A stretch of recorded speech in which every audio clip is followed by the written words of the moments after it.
What happens when a Hollywood legend walks onto a daytime talk show expecting a friendly chat and instead gets ambushed with accusations that strike at the very core of his legacy? Ralph Macchio, the beloved star who became a cultural icon as Daniel LaRusso in The Karate Kid, found himself in the fight of his life on The View, but this time there were no crane kicks to save him. The tension was palpable from the moment he sat down, and what unfolded over the next several minutes would shock viewers and leave the studio audience in stunned silence. This wasn't your typical celebrity interview. This was a collision of perspectives that escalated so dramatically that Macchio did something almost unheard of in the polished world of daytime television. Before we get into what happened, make sure you hit that subscribe button and drop a comment below telling us what you think about this whole situation. The stage was set like any other morning on The View. The panel was arranged in their usual seats, the audience buzzing with anticipation for another lively discussion. Ralph Macchio walked out to warm applause, flashing that familiar smile that had charmed audiences for decades. He looked relaxed in a casual blazer, waving to the crowd as he made his way to the guest chair. The host greeted him with the standard pleasantries, and for the first few moments, everything seemed perfectly cordial. Whoopi Goldberg opened with a softball question about the continued success of Cobra Kai, the Netflix series that had reignited interest in the Karate Kid franchise and introduced Daniel LaRusso to a whole new generation. Macchio responded enthusiastically, talking about how grateful he was for the show's success and how it had allowed him to revisit this character he loved so much. He spoke about working with William Zabka again and how their on-screen rivalry had transformed into a deep, mutual respect. The conversation flowed smoothly, with the other hosts chiming in with questions about behind-the-scenes stories and what it was like to step back into those iconic moves after so many years. There was laughter, there were nostalgic moments, and the audience seemed fully engaged. Everything was going exactly as planned. Then Joy Behar leaned forward. There was something in her expression that shifted the energy in the room. She had been quiet during the initial pleasantries, but now she had that look, the one regular viewers of The View know well, the look that signals she's about to steer the conversation somewhere unexpected. She waited for a pause in the conversation, then cut in with a tone that was just sharp enough to make everyone pay attention. "Ralph, can I ask you something that's been bothering me?" Joy said, her voice carrying that mix of curiosity and confrontation she's known for. The Karate Kid, Cobra Kai, all of it, it's about this underdog story, right? But when you really look at it, isn't Daniel kind of the bully in those movies? The question hung in the air like a bomb that hadn't quite detonated yet. Macchio's smile faltered just slightly. He let out a small laugh, clearly thinking she was joking, setting up for some kind of playful back and forth. But Joy wasn't smiling. She was dead serious. "I'm not kidding," Joy continued before Macchio could fully respond. "Think about it. Johnny Lawrence is minding his own business. You show up and immediately start pursuing his ex-girlfriend. You antagonize him at every turn. And then, Mr. Miyagi teaches you some karate and suddenly you're the hero? I mean, come on. If we're being honest here, Daniel LaRusso is kind of the villain of his own story." The audience reacted with a mix of gasps and nervous laughter. This wasn't the typical View controversy about politics or current events. This was Joy Behar calling out a beloved childhood hero right to the actor's face. Macchio's expression shifted from amused confusion to visible discomfort. He sat up straighter in his chair, his media-trained smile now looking forced. "Joy, I think you might be looking at it from a very skewed perspective," Macchio said, his voice still polite but with an edge creeping in. Daniel was a kid who moved to a new town. He was bullied relentlessly by Johnny and his friends. He was beaten up multiple times, and Mr. Miyagi taught him how to defend himself. That's not being a bully, that's survival. Joy shook her head, not backing down an inch. "But you pursued Allie, Johnny's girlfriend. You knew they had history. You deliberately got in the middle of that. And at the Halloween dance, you spray him with a hose while he's in a bathroom stall. That's not self-defense, Ralph. That's assault. Then you act surprised when he comes after you?" "He was already coming after me," Macchio shot back, his voice rising slightly. "They jumped me on the beach before any of that happened. They chased me down on bikes. They were terrorizing me just for existing. The hose thing? Yeah, maybe that wasn't my finest moment, but I was a teenager dealing with psychos who wanted to beat me up every chance they got." Sarah Haynes tried to interject, clearly sensing the tension escalating, but Joy wasn't finished. She leaned back in her chair with a satisfied expression, like she was just getting warmed up. "Here's what really gets me," Joy said. "Mr. Miyagi, this wise old mentor, he teaches you an illegal kick to the face that you used to win the tournament. Johnny's on the mat, he's already injured. Kreese told him to sweep the leg, which was dirty, I'll give you that, but then you jump up and kick him right in the face. How is that honorable? How is that the good guy winning?" The studio audience was completely silent now. This had gone from a playful debate to something much more intense. Maccio's jaw was clenched. You could see him trying to maintain his composure, but Joy had clearly struck a nerve. This wasn't just an attack on a fictional character. It felt personal, like she was attacking his entire legacy. "The crane kick was legal," Macchio said firmly. "Kicks to the head were allowed in that tournament, and if you remember correctly, Johnny was trying to injure me deliberately on Kreese's orders. I won that tournament fair and square, and Daniel LaRusso stood up to bullies who had been tormenting him for months. That's the story. That's what millions of people connected with." Or, Joy countered, holding up a finger, millions of people connected with a narrative that made them feel good without really examining what they were watching. Cobra Kai the show actually does a great job of showing Johnny's perspective, and suddenly we realize, oh, maybe Daniel wasn't such a saint after all.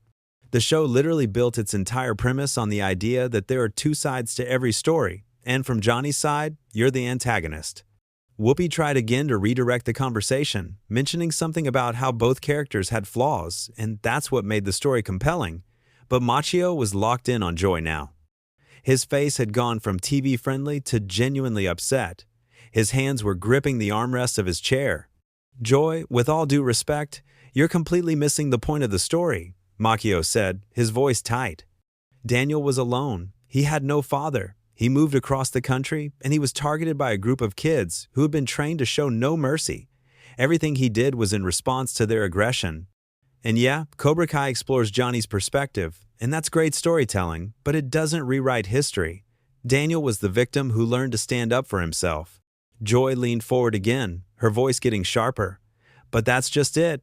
You keep calling him a victim, but victims don't usually go after their bully's girlfriend.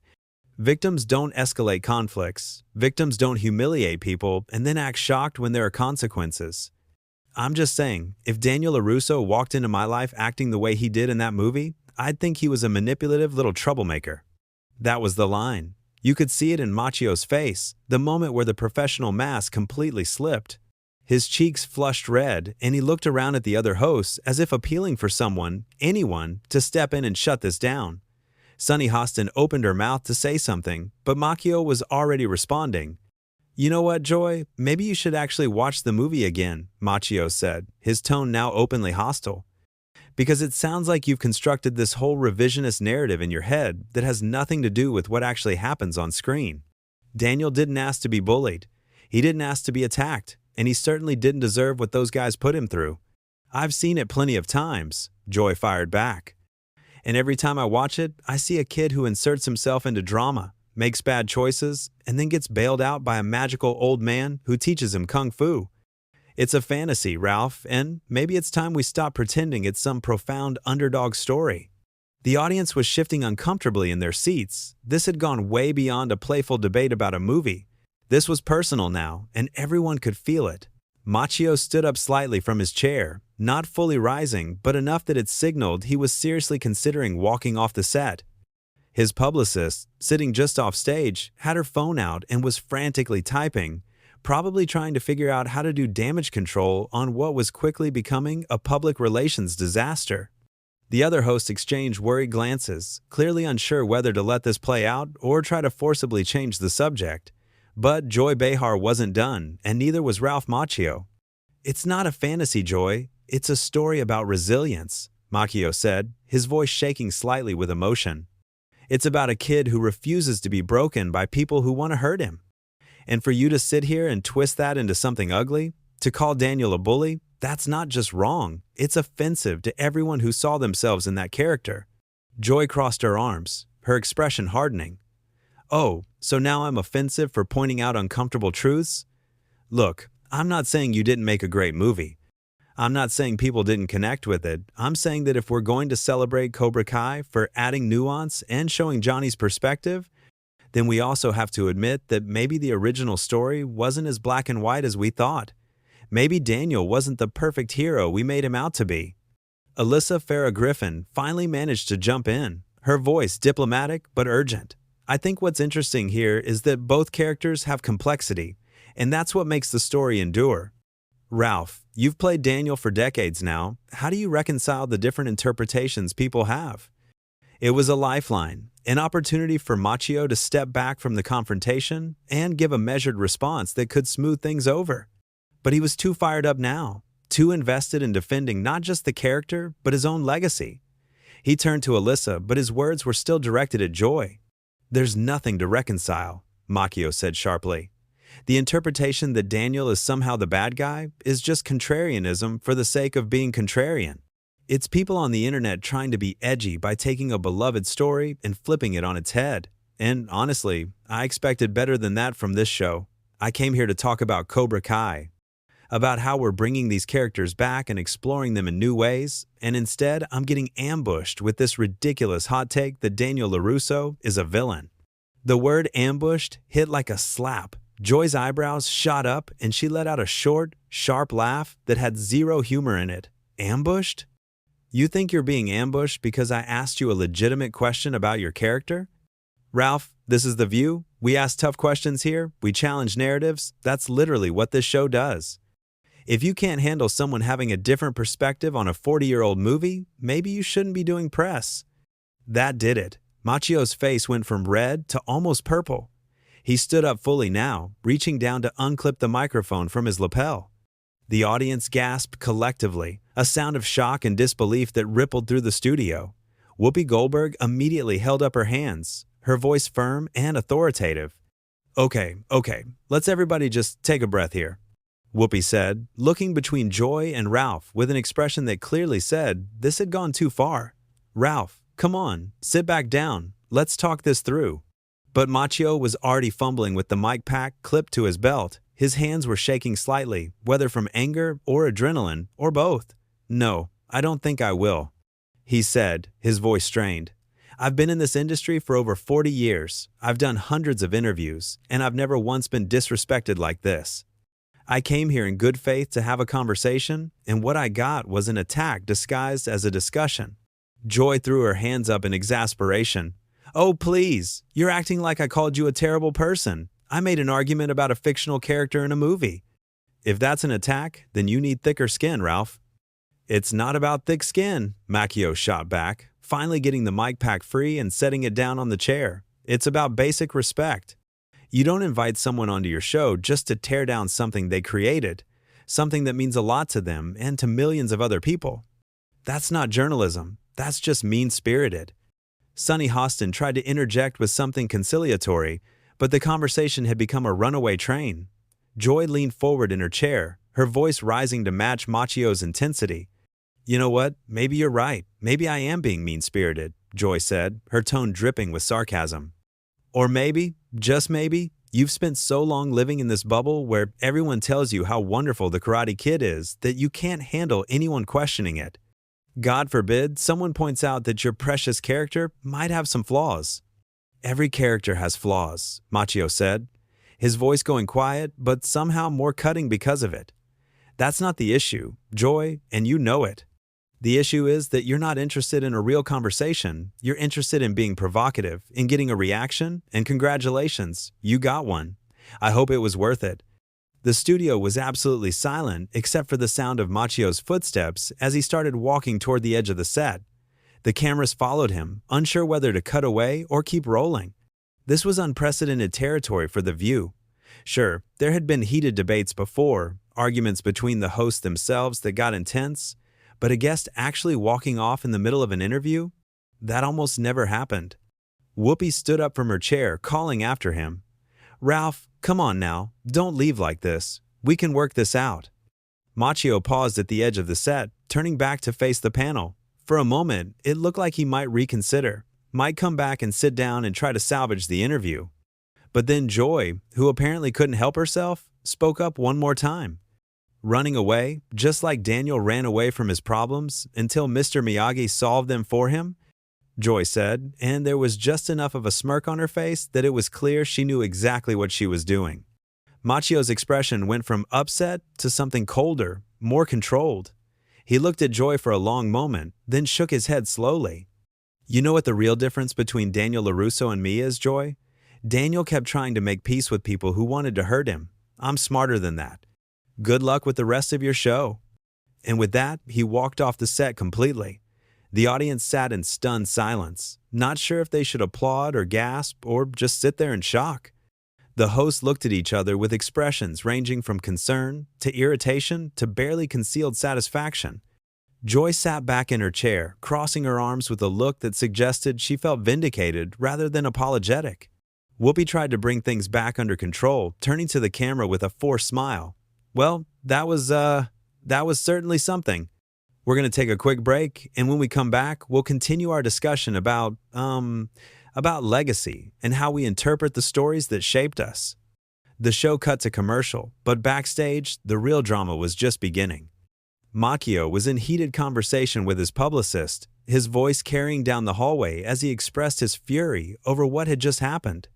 Producers from The View were scrambling, trying to figure out how to address the situation when they came back from break.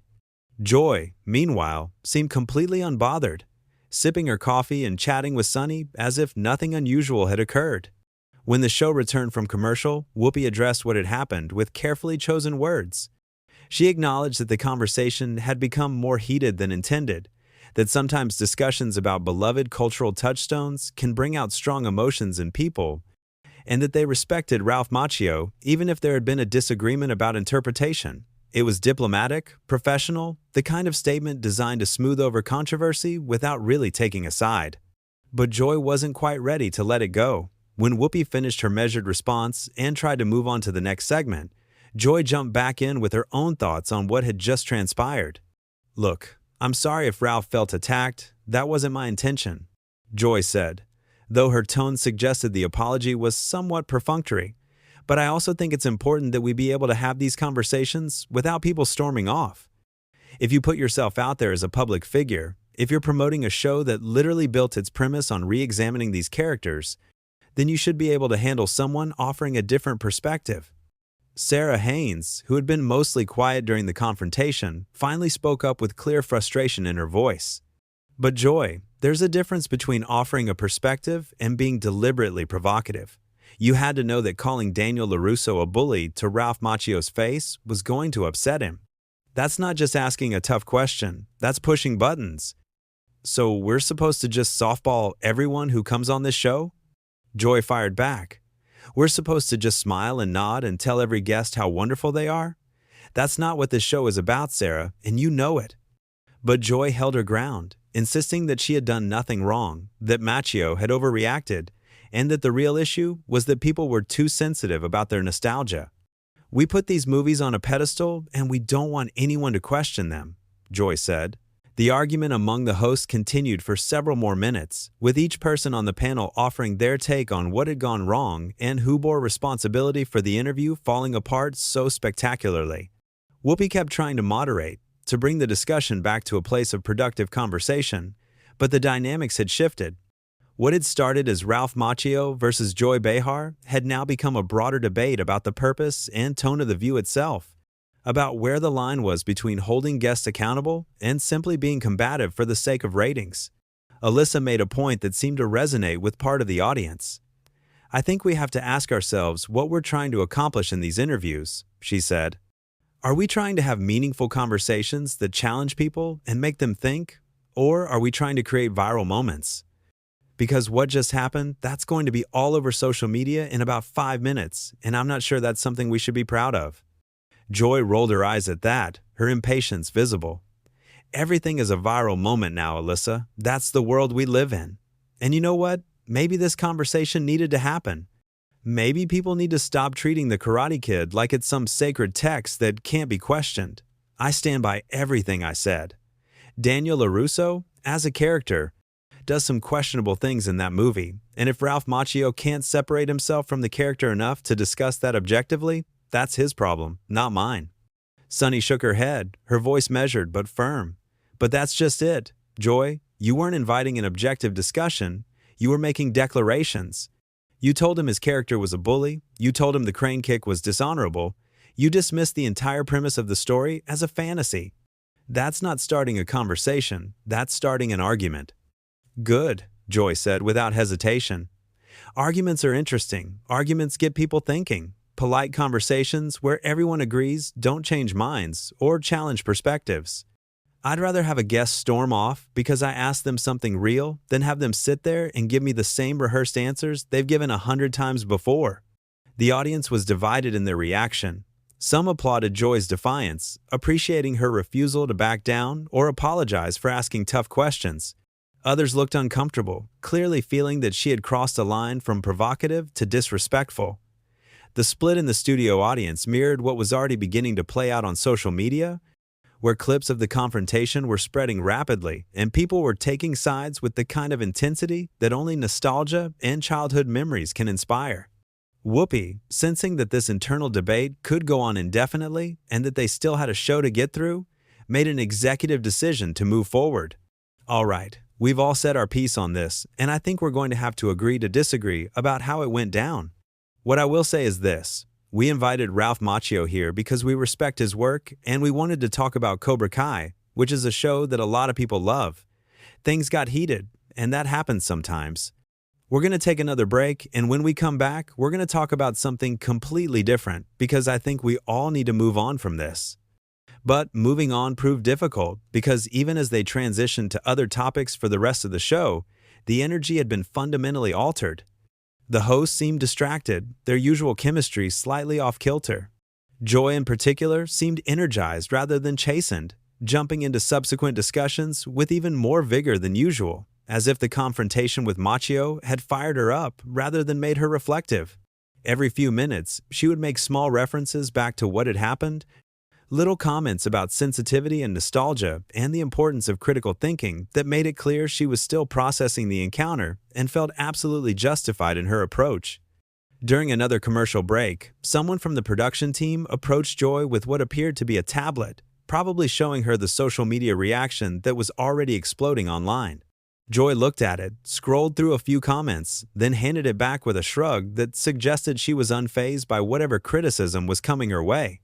She had been through media storms before, had weathered countless controversies over her years on television, and this was clearly just another day at the office for her.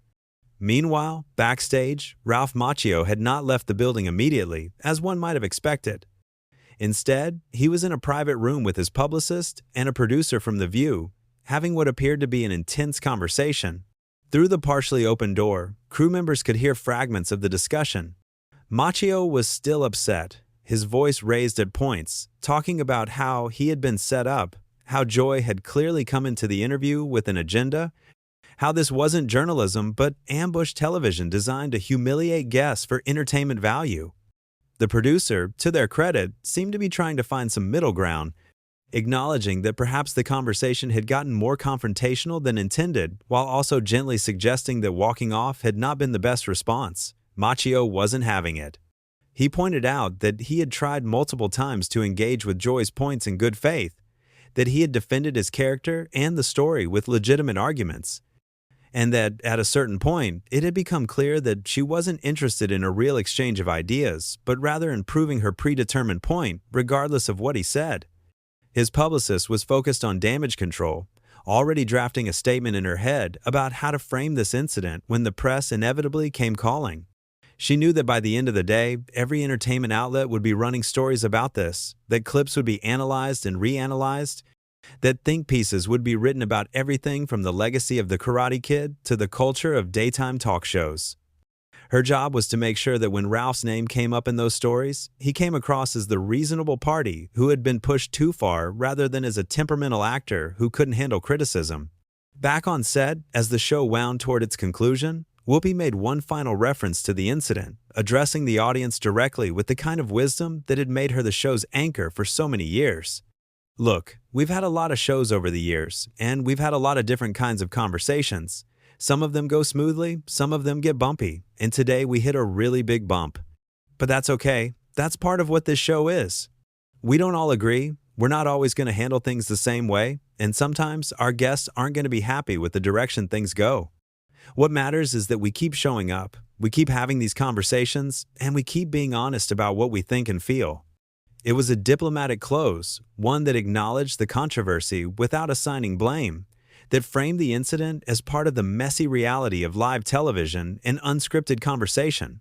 But it was also clear from the expressions on the other hosts' faces that this wasn't over, that there would be conversations after the show about what had happened, about whether Joy had gone too far, about how they would handle similar situations in the future. Joy, for her part, offered her own closing thoughts when Whoopi gave her the opportunity. I just want to say, for anyone watching who thinks I was too hard on Ralph Macchio, I hear you, but I'm not going to apologize for asking questions that make people uncomfortable. The Karate Kid is a movie that a lot of us grew up with. It means something to people, and that's exactly why it's worth examining critically. If we can't look at the stories we love and ask tough questions about them, then we're not really thinking, we're just consuming. And I'd rather be someone who makes people think, even if it makes them angry, than someone who just tells them what they want to hear. It was vintage Joy Behar, defiant and unapologetic, convinced of her own righteousness even in the face of widespread criticism. Some in the audience applauded, others sat in silence, but everyone understood that this moment would define the conversation around The View for days, if not weeks to come. The show ended with the usual pleasantries, the host waving to the audience and the camera, but the smiles looked strained and the energy felt forced. As soon as the camera stopped rolling, the set erupted into activity. Producers huddled together, discussing how to handle the press inquiries that were already flooding in. The hosts broke into smaller groups, some defending Joy's approach, while others expressed concern about how this would affect their relationships with future guests. Crew members whispered among themselves, sharing their own takes on what they had just witnessed. Everyone knew they had been part of something that would be talked about for a long time, though whether that was good or bad remained to be seen.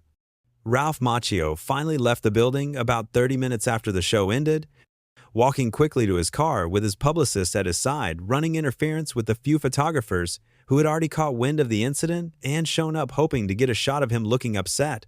So what do you think? Was Joy Behar right to push Ralph Macchio so hard about his character? Or did she cross a line into disrespect? Drop your thoughts in the comments below and make sure you hit that subscribe button.